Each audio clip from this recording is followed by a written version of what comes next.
ఇంకేరోజు start అయితే 21వ తేదీ జూన్ నెల 2024 శుక్రవారం. ఇంకేరోజు మనం మదనపల్లి మార్కెట్లో టొమాటో స్టాక్ అంటే దిగుమతి నెల వచ్చి మనం ఎవరిలో తెలుసుకుందామండి. అంటే దిగుమతి నేనుతో పోల్చుకుంటే ఎక్కువ వచ్చిందా లేదా తక్కువ వచ్చిందా వీటన్ని ఎవరిలో తెలుసుకుందామండి. తెలుసుకునే ముందు ఇంకా మన ఛానల్ సబ్స్క్రైబ్ చేసుకోలేదు. ఇంకెందుకు ఆలస్యం, ప్లీజ్ లైక్ ప్లస్ సబ్స్క్రైబ్ చేసుకోండి. ఇంకా మా ఛానల్ సబ్స్క్రైబ్ చేసుకోకుండా అలాగే ఎవడో లైక్ చేయకుండా చూస్తుంటే వెంటనే లైక్ ప్లస్ సబ్స్క్రైబ్ చేసుకోండి.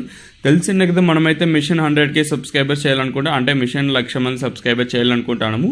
సో ఇంకా మన ఛానల్ సబ్స్క్రైబ్ చేసుకోకుండా అలాగే ఎవడో లైక్ చేయకుండా చూస్తుంటే వెంటనే లైక్ ప్లస్ సబ్స్క్రైబ్ చేసుకోండి. ఇంకా విషయానికి వస్తే తెలిసిందే కదా, మదనపల్లి మార్కెట్లో సుమారుగా ఒక 29, 31, 32, 33 ఇలా అయితే ఉన్నాయి.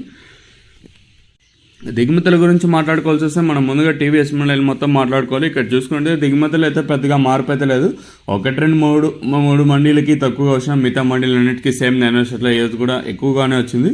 అలాగే జీపీఆర్ మండి అలాగే ఎంఆర్ఎం మండీ లైన్ మొత్తం చూసుకున్నా కూడా దీంట్లోనే ఎస్సీఎస్ మండి కూడా వచ్చేసింది. దిగుమతి ఇక్కడ కూడా మార్పు అయితే లేదు. ఈ రోజు కూడా మండికి ఓవరాల్గా చూసుకుంటే ఎక్కువగానే వచ్చింది. దిగుమతులు అయితే ఏమాత్రం అయితే తగ్గలేదు. 1, 2 మండీలకు కొంచెం 1, 2 కాకపోతే 3, 4 మండీలకు కొంచెం అటు ఇటుగా వచ్చినా మిగతా మండీలన్నింటికి సేమ్ యూనివర్సిటీలో దిగుమతులు అయితే వచ్చాయి. ఓవరాల్గా దిగుమతులు అయితే పెద్దగా మార్పు అయితే లేదు. సేమ్ యూనివర్సిటీలో దిగుమతులు ఈరోజు కూడా ఎక్కువగానే వచ్చింది.